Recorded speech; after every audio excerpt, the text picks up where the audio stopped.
En primer lugar, dijimos que debemos estudiar la Biblia porque es la fuente de verdad. Jesús dijo en Juan 17:17, tu palabra es verdad. Una gran declaración. Y hablamos del cinismo de Pilato, quien dijo, ¿qué es verdad?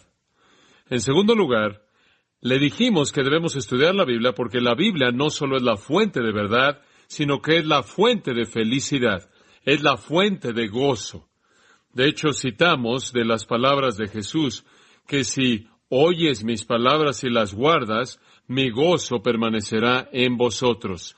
Las palabras de Juan, estas cosas os he escrito para que vuestro gozo sea cumplido. Las palabras de Proverbios, feliz o bienaventurado es el hombre que me oye. Las palabras de Lucas 11:28, bienaventurados los que oyen la palabra de Dios y la obedecen. Esa es la fuente de gozo. Usted estudia la palabra, usted oye lo que dice, usted extrae sus principios, usted obedece esos principios porque su corazón anhela obedecerlos y Dios derrama la bendición y el gozo. ¿Quiere saber algo? Por otro lado, permítame decirle esto. Usted podría esforzarse por ser obediente en toda manera legalista en la que usted quisiera, pero si en su corazón usted no quisiera hacerlo y estuviera peleando contra eso, Él nunca le daría el gozo. Porque como puede ver, el hacer obras buenas sin un corazón correcto no cuenta. Permítame mostrarle lo que quiero decir. La Biblia habla de fruto, habla de diferentes tipos de fruto, y habla del fruto del Espíritu, y esas son actitudes. Y antes de que jamás esté el fruto en su vida, así como ganar a gente para Cristo o estudiar la palabra de Dios o cualquier cosa de lo que habla la Biblia como fruto, alabanza, ofrenda, todas las buenas obras, pero antes de que el fruto por fuera signifique algo, tiene que salir del fruto del Espíritu del interior. Ahora escuche esto. El fruto de acción, las cosas que usted hace, sin la actitud, sin el fruto de actitud, lo que usted siente es legalismo puro, eso es fariseísmo. Usted puede hacer lo que usted quiera por fuera, puede ser un legalista del más meticuloso como los fariseos y nunca conocerá el gozo.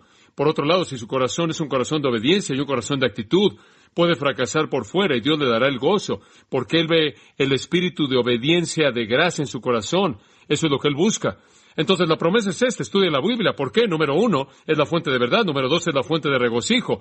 Dice usted, oye MacArthur, realmente valoro lo que estás diciendo. Tengo noticias para ti. Estudio la Biblia todo el tiempo y tengo mucho dolor, tengo muchos problemas. Bueno, tengo un versículo para usted, afortunadamente. No quiero dejarlo ahí volando con ese pensamiento. Dios no solo le dice exactamente que va usted a recibir el gozo, ¿verdad? Dios no le dice exactamente cuándo es que usted va a recibir el gozo, ¿verdad? Quizás tenga que esperar un poco de tiempo. Entonces, en Juan 16, y Él está viendo a los discípulos y les dice, yo ya me voy.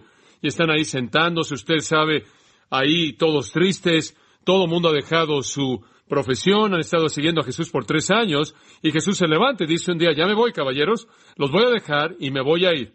Así es. Y todos están diciendo, oye, espera un momento, hombre. Yo me uní a este asunto pensando que el rey no iba a venir. ¿Qué pasó? ¿Algo sucedió? Y tienen mucha tristeza, están muy tristes, y Jesús dice en Juan 16:20, de cierto os digo que lloraréis y os lamentaréis, pero el mundo se regocijaré, y vosotros estaréis tristes. Ahora escuchen, pero vuestra tristeza se convertirá en gozo. En otras palabras, tiene que reconocer que algunas veces va a haber tristeza antes de que llegue a haber gozo. De hecho, ¿quiere oír algo interesante? Si usted no conociera la tristeza, usted no entendería el gozo cuando viniera. Y es correcto. Si usted no conociera el dolor, no conocería el placer.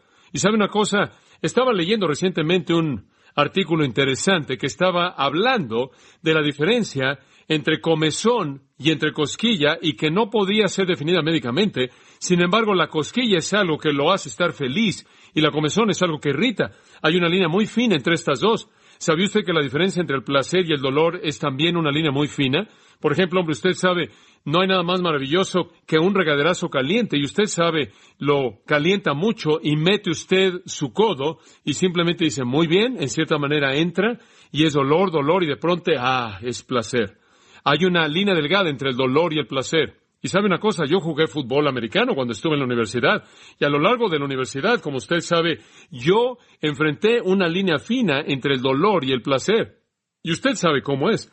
Usted tortura su cuerpo como algún tipo de maníaco, es dolor, pero al mismo tiempo le encanta a usted con una especie de placer horrendo. La línea fina entre el dolor y el placer. Y creo que si no conociéramos el dolor, no conoceríamos el placer. Si no conociéramos el dolor, no conoceríamos el gozo que el placer puede traer. Y creo que una de las razones por las que Dios permite que enfrentemos tristeza en nuestras vidas es para que entendamos el gozo cuando viene. Y entonces Él dice, van a tener tristeza por un poco de tiempo, sean pacientes. Escuchen, si obedece la palabra de Dios, Él le va a dar ese gozo, quizás no instantáneamente cuando usted lo quiere, pero siempre cuando usted lo necesita. Entonces, ¿por qué debo estudiar la Biblia? ¿Qué me debe motivar al estudio bíblico? Número 1, la Biblia es la fuente de verdad. Número 2, la Biblia es la fuente de gozo. Y le voy a decir una cosa, no importa lo que sucede en mi vida externamente y circunstancialmente, cuando yo estudio la palabra de Dios, hay una emoción y un gozo que no es tocado por circunstancia alguna. Tercera cosa, una tercera fuerza motivadora, una tercera razón por la que debe estudiar la Biblia es que la palabra es la fuente de victoria. No sé usted, pero a mí me gusta ganar. A mí no me gusta perder. Pierdo mucho, pero no me gusta. Me gusta ganar. Yo creo que si usted va a hacer algo, hágalo bien. Mi papá solía decirme de vez en cuando era un pequeño, mira, escucha, Johnny. Él decía, si lo vas a hacer, hazlo conforme a lo mejor de tu capacidad o no vale la pena que lo hagas. Y así crecí, buscando la excelencia. Me gusta ganar. No me gusta perder. Me gusta ganar. Y veo eso en mi propia vida cristiana. No me gusta darle una ocasión al adversario. No me gusta darle la ventaja, como dicen Corintios. No me gusta ver a Satanás victorioso. No me gusta ver al mundo dominarme. No me gusta ver a la carne vencer al espíritu. Quiero ganar. Tengo un deseo por ganar. Me acuerdo que mi entrenador de fútbol americano solía darnos la clásica plática de que necesitas ganar. Y creo que así debemos ser como cristianos. No hay razón por la cual tenemos que ceder al enemigo. Y conforme usted estudia la Biblia, va a descubrir que la palabra de Dios se vuelve la fuente de victoria. David dijo esto, y usted lo recuerda también como yo. En mi corazón he guardado tus dichos para, ¿no qué? Pecar contra ti. La palabra entonces es la fuente de victoria sobre el pecado.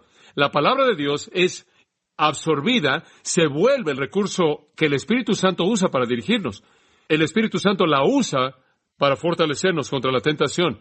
Usted no tiene manera de prevenir el ser llevado a pecar a menos de que la palabra de Dios esté ahí para que el Espíritu Santo la active en su mente consciente. Y le voy a decir algo simple. Como cristiano, usted nunca funcionará en base a lo que usted no conoce. Nunca sucederá. Usted nunca va a poder operar en base a un principio que nunca conoció.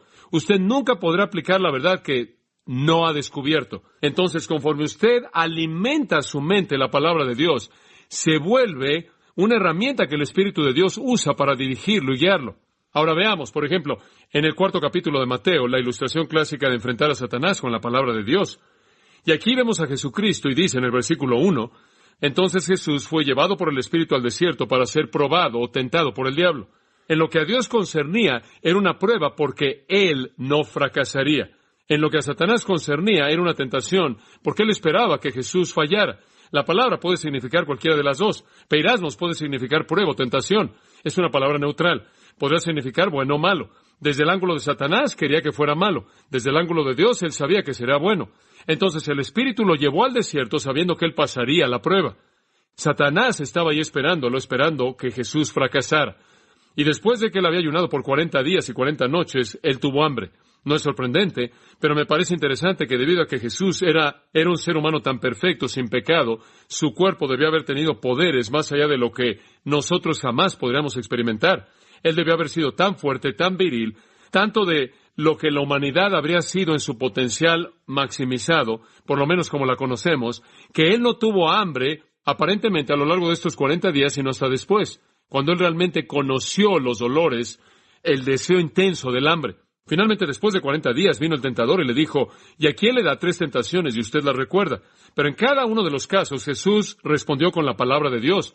Primero, Él dijo, si eres hijo de Dios, manda estas piedras que se conviertan en pan. Lo que Él realmente le está diciendo, escucha, tú eres el Hijo de Dios, tú eres Dios en carne humana, tú eres el Mesías, tú mereces algo mejor que esto. ¿Qué estás haciendo aquí en la tentación? ¿Qué estás haciendo aquí sufriendo? ¿Qué estás haciendo aquí en este desierto miserable habitado por bestias salvajes y cosas que se arrastran? ¿Qué estás haciendo aquí muriéndote de hambre? Tú eres el Hijo de Dios. Satisface tu hambre. Haz algo de pan, te lo mereces. Y Él realmente lo estaba tentando a ir en contra del plan para buscar su propia satisfacción. Él estaba diciendo, haz lo que quieras, no dependas de Dios. Dios todavía no ha satisfecho tu necesidad. Aquí has estado 40 días, tienes hambre. Tú eres digno de más que esto. Él realmente lo está tentando a desconfiar del cuidado de Dios. Él le respondió y le dijo, escrito está, y él citó Deuteronomio. No solo de pan vivirá el hombre, sino de toda palabra que sale de la boca de Dios. Lo que Él estaba diciendo era, Mira, Dios prometió que Él cuidaría de mí. Yo voy a mantener mi confianza en su promesa. Yo nunca usaré mis propios poderes para violar la promesa de Dios. Él rechazó la tentación con la palabra de Dios. Después el diablo lo lleva a la santa ciudad, a Jerusalén. Lo eleva hasta el pináculo del templo. Probablemente esa parte que salía del templo, ahí por el valle de Hinnom, que estaba sobre el valle de Hinnom, el cual era una caída de varios metros, y lo colocó ahí y le dijo, ¿por qué no te avientas? Simplemente aviéntate. Después de todo, y el diablo dice, ¿quieres citar las Escrituras? Te la voy a citar también. Él encargará a sus ángeles acerca de ti, y en sus manos te sostendrán para que tu pie no tropiece en piedra. ¿Quieres confiar en Dios? ¿Vas a aferrarte a Dios? ¿No vas a hacer pan? ¿Vas a creer en Dios? Bueno, ¿por qué no creer realmente en Dios y te avientas aquí un clavado para ver si Él cumple su palabra? Se oye bien, Satanás es inteligente. ¿Quieres decirme cuánto confías en la palabra de Dios? Aquí hay una buena manera de probarlo. Aviéntate, que Él te atrape. Jesús le dijo, escrito está, no tentarás al Señor tu Dios. Confía en Dios, dijo Jesús. No presumas de Dios. Cree en que Él va a cuidar de ti a lo largo del viaje.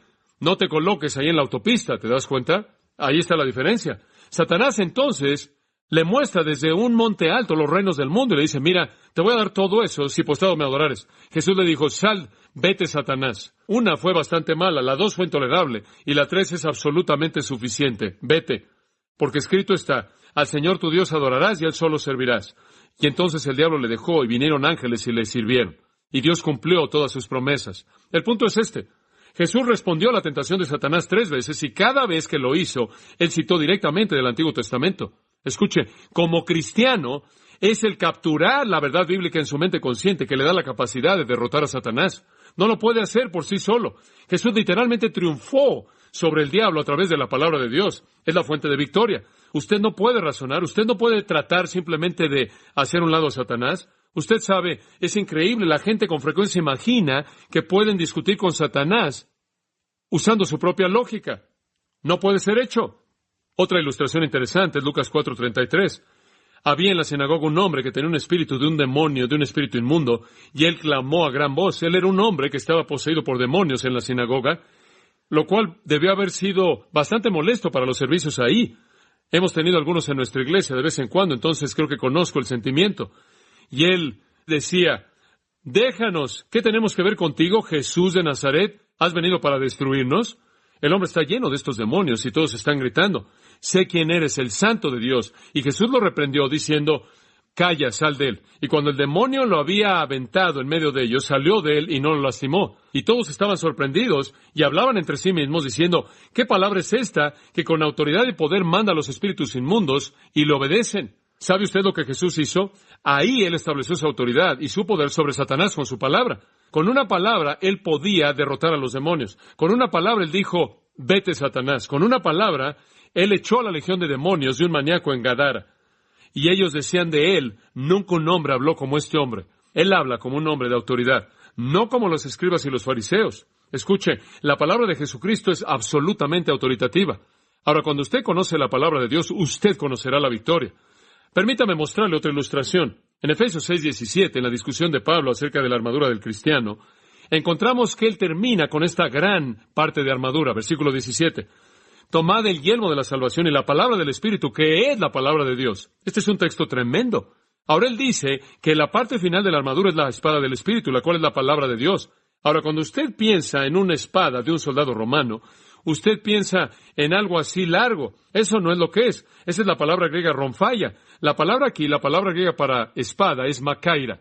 Y makaira era una palabra griega que se refería a una daga corta, pequeña. La espada del Espíritu no es una espada grande, ancha, que usted simplemente mueve por todos lados esperando cortarle la cabeza a algún demonio tarde o temprano. No es algo usado de manera indiscriminada, sin control. No es comprar una Biblia grande y pegarle a los demonios con la cabeza con ella. No es eso en absoluto.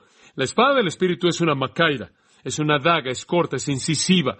Debe entrar en un lugar vulnerable o de lo contrario no hace ningún daño. La espada del Espíritu entonces no es algo general sino específico. Ahora observe además, la palabra aquí no es la palabra logos. La palabra griega normal logos será usada de una palabra general. La Biblia es la logos. Cristo es el logos. Una palabra general es el logos. Cuando la Biblia quiere hablar de algo específico, habla la palabra rema o remata. Ahora observe esto. Esto significa una declaración específica. Ahora, ¿está listo para oír esto? La palabra del Espíritu es la declaración específica de la palabra de Dios que entra en el punto específico de la tentación. La gente dice, bueno, tengo la espada del Espíritu, yo soy dueño de una Biblia. Escuche, usted podrá ser dueño de una Biblia, de una bodega de Biblias, y no tener la espada del Espíritu. Tener la espada del Espíritu no es ser dueño de una Biblia, sino conocer el principio específico en la Biblia que se aplica en el punto específico de tentación. Y la única manera en la que usted conocerá la victoria en la vida cristiana es conocer el principio de la palabra de Dios para hacer esa aplicación en el punto específico en donde Satanás ataca, en donde la carne ataca, en donde el mundo ataca. Conforme usted se llena a sí mismo de la palabra de Dios, se convierte en la fuente de la victoria. Ahora, como puede ver, usted ni siquiera puede vivir la vida cristiana sin el estudio bíblico. Es la fuente de verdad, es la fuente de gozo, es la fuente de victoria. Permítame darle un cuarto. La palabra de Dios es también la fuente de crecimiento. Todo el mundo quiere crecer, como usted sabe. Si usted alguna vez ha visto, en nuestra iglesia tenemos un ministerio maravilloso para la gente mentalmente discapacitada. Algunos de ellos, créalo o no, tienen 30 años de edad y tienen la mente de un bebé y todavía están en pañales. Y usted sabe, esto es algo triste. Que Dios bendiga a estas queridas personas, los amamos y Dios los ama, y yo creo que tienen una parte muy especial en su reino. Pero es algo tan triste ver a alguien que no creció. ¿Y sabe una cosa que es casi tan triste? Ver a cristianos que no crecen, retrasados, con un crecimiento estancado, nunca crecen. Y la razón por la que no crecen es porque no se meten a la palabra. Pueden ir a la iglesia y sentarse ahí, usted sabe, y llegan a la iglesia y se llena y se van. Nunca nada pasa, es triste. Pedro dice esto, y este es un gran texto, 1 Pedro 2:2. Desea como niños recién nacidos la leche espiritual no adulterada, para que por ella que crezcáis. En otras palabras, la palabra es la fuente de crecimiento. ¿Sabe una cosa? Todo mundo quiere crecer. Le voy a decir una cosa, cuando yo era un cristiano más joven, me acuerdo cuando estaba en el seminario, en la universidad, usted en cierta manera, yo estaba involucrado en todo tipo de cosas y estaba perdiendo el tiempo, no crecí mucho. Llegué al seminario, hombre, y probé la palabra de Dios y simplemente la quería tanto de esa palabra, que difícilmente podía estar sin ella. Quería crecer y crecer y crecer. Y tuve este deseo tremendo por crecer y me di cuenta de que había solo una manera en la que iba a suceder, y eso era si yo me metía en el estudio de la palabra de Dios. Entonces, durante mis días de seminario, determiné a que realmente iba a comenzar a estudiar sistemáticamente la palabra de Dios, y ahí es cuando comencé a crecer. Mi crecimiento, y le voy a decir de manera franca, mi crecimiento es directamente proporcional al tiempo, a la cantidad de tiempo y esfuerzo que paso en el estudio de la palabra de Dios. Cuando tengo un periodo de tiempo, cuando quizás no estudio la palabra de Dios, me estanco y cuando comienzo a estudiar, acelero. Creo que quizás los peores tiempos en mi vida en términos de crecimiento son mis tiempos de vacaciones, cuando en cierta manera yo me estanco y no hago nada, pero eso es bueno, porque medito un poco, pero el patrón de crecimiento realmente no se acerca a cuando realmente me meto en la palabra. Y lo que es interesante, en el versículo 1, en cierta manera, presenta la base. Dice que en primer lugar tenemos que desechando pues toda malicia, es la palabra griega kakia, que significa maldad general. Tiene que hacer a un lado la maldad, el engaño. Engaño quiere decir engañar. Es la palabra griega para un anzuelo, para un pez, hipocresía, envidia y hablar mal. En otras palabras, usted hace a un lado todas las cosas malas, confiesa su pecado, endereza su vida, limpia su vida, después entra la palabra con un deseo tremendo y después comienza a crecer. Ahí es cuando la palabra puede hacerlo crecer. Y sabe una cosa, entre más crece usted, más emocionante se vuelve. La palabra es una fuente de vida, usted madura, usted es enriquecido, usted se fortalece, y conforme usted crece, y conforme usted se vuelve más fuerte, usted puede derrotar a Satanás. Y conforme usted crece, usted conoce más acerca de Dios y su naturaleza. Usted es enriquecido de toda manera, usted es enriquecido en toda manera posible. En Juan 6:63 Jesús dijo esto: las palabras que yo os hablo son espíritu y son vida. Jeremías dijo, fueron halladas tus palabras por mí, yo las comí. Alimentarse de la palabra de Dios. Y después en Juan 1:18 dice, Él de su voluntad nos hizo nacer por la palabra de verdad. La palabra da vida. La palabra sustenta la vida. La palabra edifica la vida. Es nutrición tremenda. Creo que es 1 Timoteo 4 que añade a nuestro entendimiento esto. Versículo 6 dice, si esto enseñas a los hermanos, serás buen ministro de Jesucristo. Escuche esta gran línea, esta gran frase. Nutrido con las palabras de la fe. La palabra nos nutre, nos alimenta, nos edifica, hace que crezcamos. Al final de 2 de Pedro, Después de que Él ha dado las declaraciones tremendas acerca del colapso del universo, y Él ha hablado de los elementos que se van a derretir con calor ardiente y todas esas otras cosas, y cómo todo va a terminar, Él dice, ¿qué debemos hacer? Debemos crecer en la gracia y el conocimiento del Señor Jesucristo. Crecer, crecer, y crecemos conforme nos alimentamos de la palabra de Dios. Dios quiere que maduremos. Él quiere que nos edifiquemos. Él quiere que nos fortalezcamos. Y de hecho, si usted examina 1 Juan 2, usted encuentra el patrón del crecimiento exactamente ahí. Una de las escrituras más importantes en toda la Biblia. Escuche lo que dice. Os he escrito a vosotros, padres, porque habéis conocido al que es desde el principio. Os escribo a vosotros, jóvenes, porque habéis vencido al maligno. Os escribo a vosotros, hijitos, porque han conocido al Padre. Ahora usted ve ahí 3 categorías, padres, jóvenes y a los niños pequeños. Y usted notará 3 diferencias. Os escribo a vosotros, pequeños, han conocido al Padre. Os escribo a vosotros, jóvenes, porque habéis vencido al maligno. Os he escrito a vosotros, padres, porque conocéis al que era desde el principio. Ahora, ¿sabe qué son esas 3 cosas? Son categorías de crecimiento espiritual. Esos no son literalmente niños pequeños, jóvenes y padres. No serviría de nada escribir el versículo a pequeños. De cualquier manera no lo podrán leer. Está hablando de niveles de crecimiento espiritual. Ahora todos comenzamos como niños pequeños. Todos comenzamos y conocemos al Padre. Ese es el da espiritual. Usted no conoce mucho cuando es un nuevo cristiano, pero usted sabe que Jesús me ama, esto sé. Pues la Biblia dice así. Dios es mi Padre y es maravilloso y demás. Estamos balbuceando, espiritualmente. ¿Se da cuenta? Pero usted no debe quedarse ahí. Eso es realmente triste. Usted llega al segundo nivel, jóvenes. ¿Cuál es la característica de un joven? Él ha vencido al maligno. Tiempo pasado. ¿Quién es el maligno? Satanás. Dice usted, ¿me estás diciendo que yo puedo llegar al lugar en mi vida en el cual puedo, de hecho, vencer a Satanás? Eso es absolutamente correcto. ¿Me estás diciendo que puedo decir, he vencido al maligno? Eso es correcto. ¿Cómo? Versículo 14. Os he escrito a vosotros, padres, porque habéis conocido al que es desde el principio. Os he escrito a vosotros, jóvenes, porque sois fuertes y la palabra de Dios permanece en vosotros y habéis vencido al maligno. Ahora escuche esto. Para vencer al maligno, Satanás necesita ser fuerte. Solo hay una manera en la cual usted puede ser fuerte y eso es que la palabra permanezca en usted. Ahora escuche. ¿Sabe quién es un joven espiritual? Un joven espiritual es alguien que realmente conoce la palabra. Y esta es la razón por la que digo esto. Satanás, de acuerdo con 2 Corintios 11, viene disfrazado como un ángel de luz. Yo creo que Satanás, de acuerdo con la Biblia, pasa el 99.9% de su tiempo en sistemas de religión falsos. Yo creo que los bares y los problemas de prostitución y el crimen y la lujuria y el mundo y el materialismo y el resto de esas cosas, yo creo que todas esas cosas realmente están cubiertas por la carne. Lea usted Gálatas capítulo 5. Las obras de la carne son estas. Y enlista todas. No creo que Satanás anda por todos lados picándole en las costillas por algún pequeño pecado. Yo creo que Satanás está desarrollando sistemas de maldad a nivel mundial. Satanás está apareciendo como ángel de luz. Sus ministros son ángeles de luz. Él trabaja en las religiones falsas. Y un joven espiritual, escuche, es alguien que vence a Satanás en el sentido de que él sabe lo suficiente acerca de la palabra de Dios como para no verse tentado por las religiones falsas, sino que más bien él se enoja por ello. Por ejemplo, la característica de un niño espiritual es, de acuerdo con Efesios 4:14, es que él es llevado por doquier, por todo viento de doctrina. Los bebés espirituales tienen problemas con la falsa doctrina. Los jóvenes espirituales son personas que conocen su Biblia, conocen su doctrina, de tal manera que la falsa doctrina de Satanás no les apela en absoluto. Pero hay un tercer nivel. Él dice, os he escrito a vosotros, padres, porque habéis conocido al que era desde el principio. Ahora escuche esto. ¿Sabe quién es el Padre? Esa es la persona que ha ido más allá de la página. Él no solo conoce la doctrina, él conoce al Dios que está detrás de la doctrina. ¿Se da cuenta? Ahora, en estos 3 pasos, usted tiene el progreso de crecimiento espiritual. Comenzamos como bebés, conforme nos alimentamos de la palabra, nos fortalecemos. Nunca vencemos la carne, pero podemos vencer al mundo. Nuestra fe hace eso, 1 Juan 5 dice.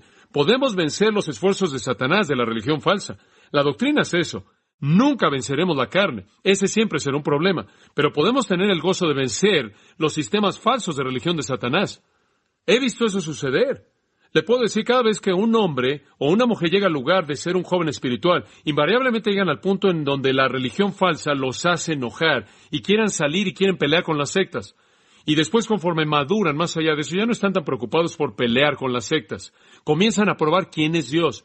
Comienzan a entrar a las profundidades de la mente del Dios eterno y comienzan a ir más allá de que sea un padre espiritual y comienzan a caminar en la presencia del Santo.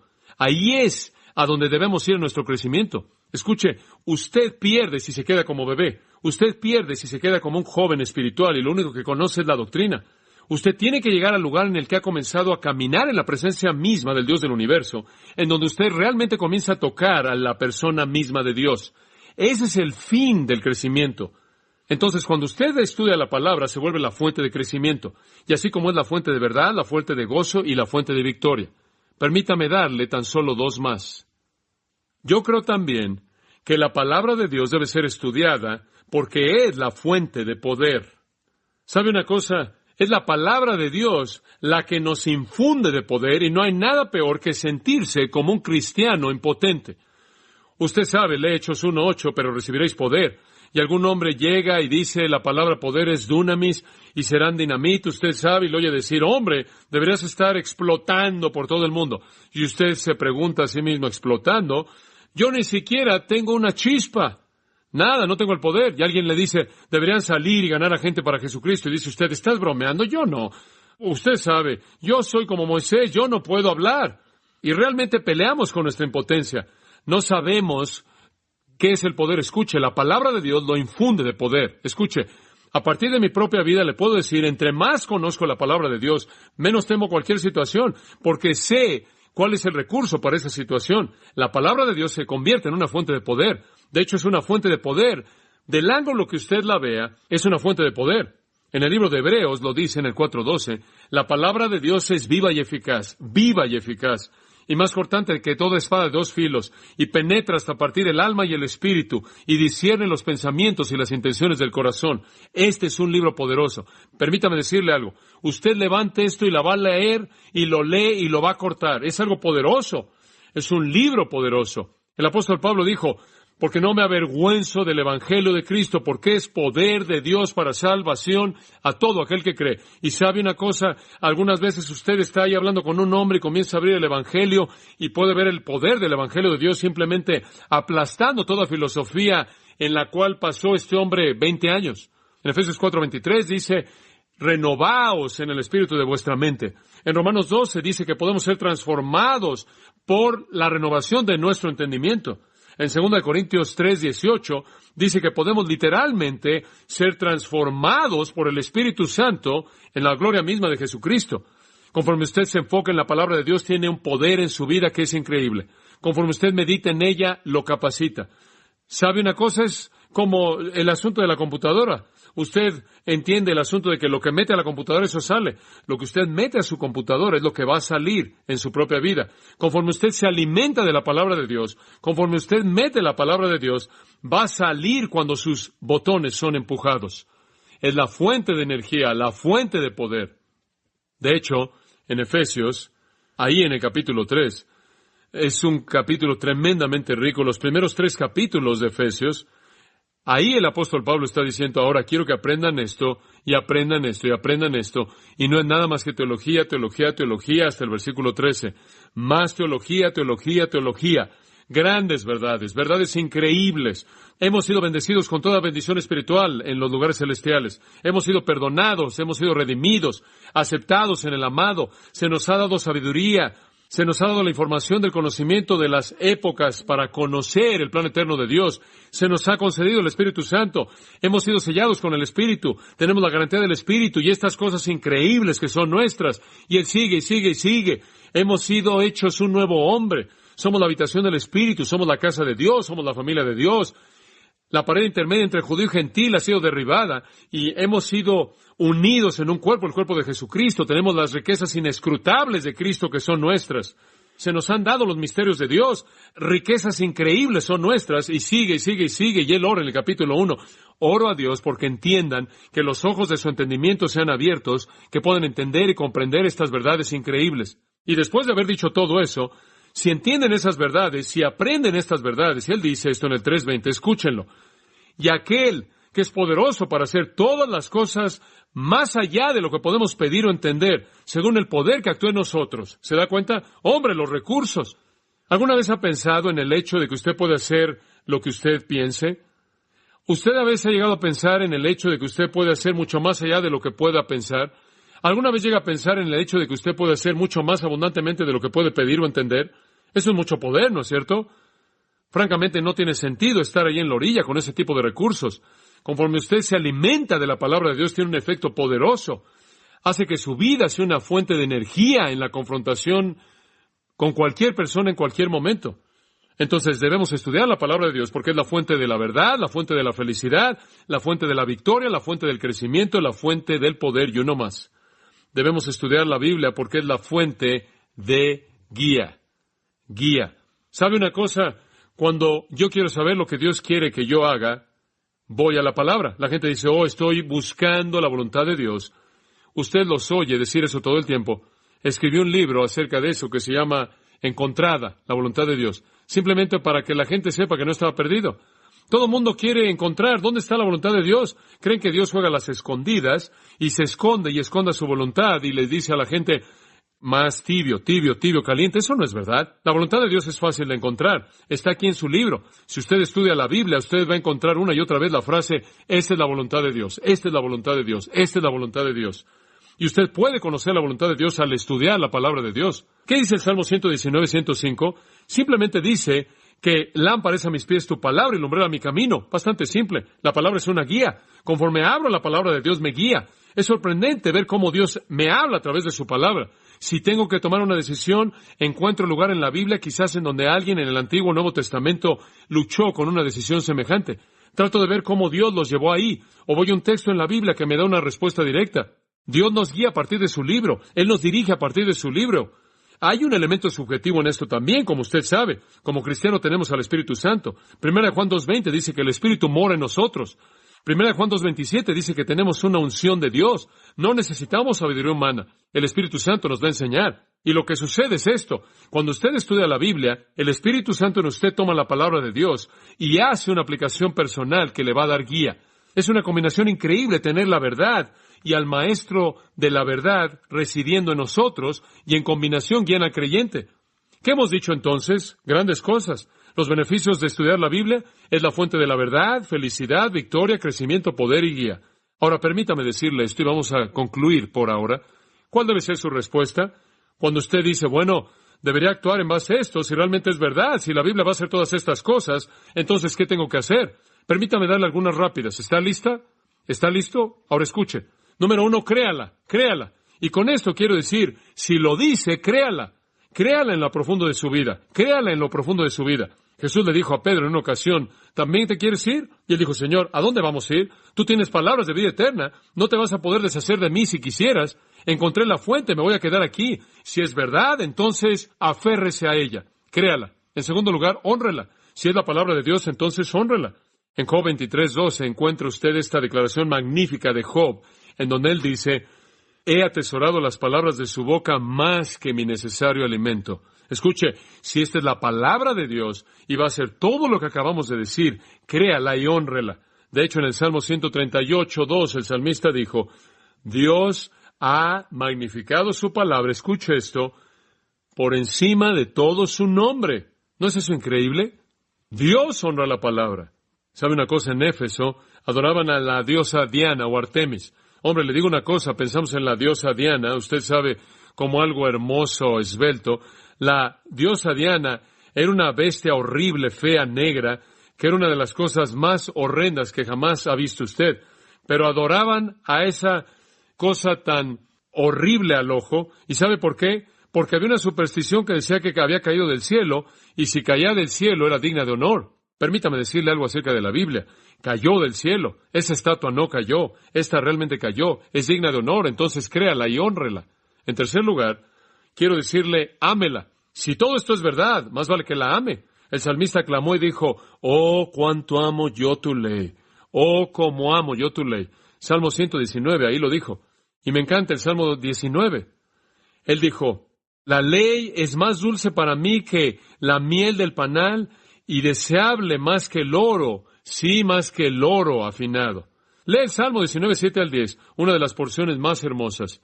Si esto es lo que dice, entonces créala y hónrela y ámela. Y permíteme darle una cuarta cosa, simplemente para recordarle lo que dijimos antes. Obedézcala. Si realmente es verdad, obedézcala. Responda a ella. Diga sí a ella cuando habla. Continúe en ella. Siga la amonestación de 1 de Juan 2, versículo 5. Todo aquel que guardare su palabra, en él verdaderamente el amor de Dios es perfeccionado. Si realmente es lo que dice ser, entonces créala, hónrela y ámela y obedézcala a cualquier precio. De hecho, en Romanos 6:16 dice, a quien ustedes se entregan, a quien ustedes ceden como siervos, ustedes obedecen. Si ustedes ceden como siervos a Dios, obedecen a Dios. Simplemente parte del asunto, obedézcala. En quinto lugar, me gusta esta, pelee por ella. Si realmente es verdad, pelee por ella. De hecho, en Judas 3 dice, contendáis ardientemente por la fe. Y la fe ahí significa el cuerpo de verdad revelada. Agonice por ella. Involúcrese a sí mismo en una batalla por defender la palabra de Dios. Si realmente es verdad, si realmente puede hacer las cosas que dijimos, créala, hónrela, ámela, obedézcala y pelee por ella. Permíteme darle otra. Predíquela. Segunda de Timoteo 4:2. Pablo simplemente dijo esto. Timoteo, ¿qué? Predica la palabra. Si realmente es verdad, predíquela. Finalmente, créala, hónrela, ámela, obedézcala, pelee por ella, predíquela. ¿Está listo para esta? Estúdiela. De hecho, a Timoteo le dijo en 2 Timoteo 2:15, procura con diligencia presentarte a Dios aprobado, como obrero que no tiene de qué avergonzarse, que usa bien la palabra de verdad. Y la palabra usa bien significa cortar derecho, cortarla derecho. Córtala derecho, hombre. Estúdiala para que puedas cortarla derecho, interpretarla apropiadamente. Córtala derecho. Y Pablo está usando el lenguaje de un fabricante de tiendas. Y un fabricante de tiendas hacía una tienda usando diferentes pieles de animales. Y él tomaba cada una de esas pieles de animales y cortaba cada pieza, cada parte de manera apropiada para que pudiera unir todo. Si usted no corta toda parte de manera correcta, no va a encajar el todo. Y lo que él está diciendo es que no puedes tener teología sin exégesis. No puedes tener una teología total del cristianismo a menos de que tengas los versículos correctamente interpretados. Córtala derecho y eso demanda estudio. Spurgeon dijo, todo cristiano debería estudiar la Biblia hasta que su sangre sea biblina. ¿Sabe usted lo que decían de Apolos? Ellos reconocieron a Apolos en el Nuevo Testamento, dijeron que era poderoso en las Escrituras. Entonces, mi oración por usted, entonces, para comenzar, es que usted estudie la palabra de Dios, que la proclame, que pelee por ella, que la obedezca, que la ame, que la honre, que la crea.